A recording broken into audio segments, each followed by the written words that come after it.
अगं सुनबाई, हे काय? काय सासूबाई? ते नव्ह, तू आता माहेरी नाहीस, सासरी आहेस. काही चुकलं का हो सासूबाई? काय झालं काय म्हणतेस? तुला कळलं ना. अगं तुझं लग्न झालंय की आता मग ड्रेस घालण्याऐवजी साडी घालायची. लग्न करायची घाई केलीस, मग पिन लावायची शिकायची घाई का केली नाहीस? पिन लावायला येत नाही म्हणून कारण सांगतेस. हे बघ, मला एवढंच पटतं. तू जवळ आमच्यासोबत आहे, म्हणजे सासू सासरे आणि गावात, तोपर्यंत तू साडीच घालायची. जेव्हा तू तुझ्या माहेरी जाशील तेव्हा तुला घालायचे तर ड्रेस घाल, जीन्स घाल, टॉप घाल, माझं काही म्हणणं नाही.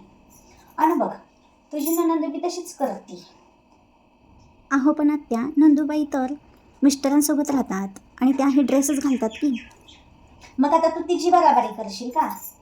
तिचं शिक्षण फार झालंय, तुझं कुठं शिक्षण झालंय? आली मोठी. शिक्षण झाले नाही म्हणजे काय कारण ड्रेस घालण्यासाठी? अगं पण नोकरी करणाऱ्या घालतात ड्रेस. तू काय नोकरी करतेस?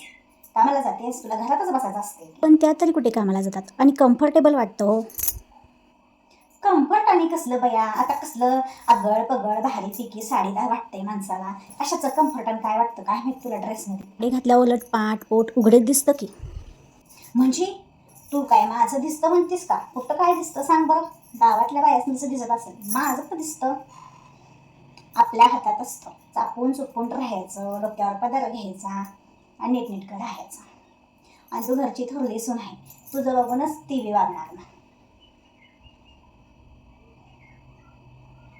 आणि जसा गाव जसा देश तसा वेश करायचा असतो म्हणलं. जर माझं ऐकायचं नसेल तर हिंडणार मला काय करायचंय? पण मी असं कुठं म्हणले ना, असलं का घाणेरडे शब्द वापरताय?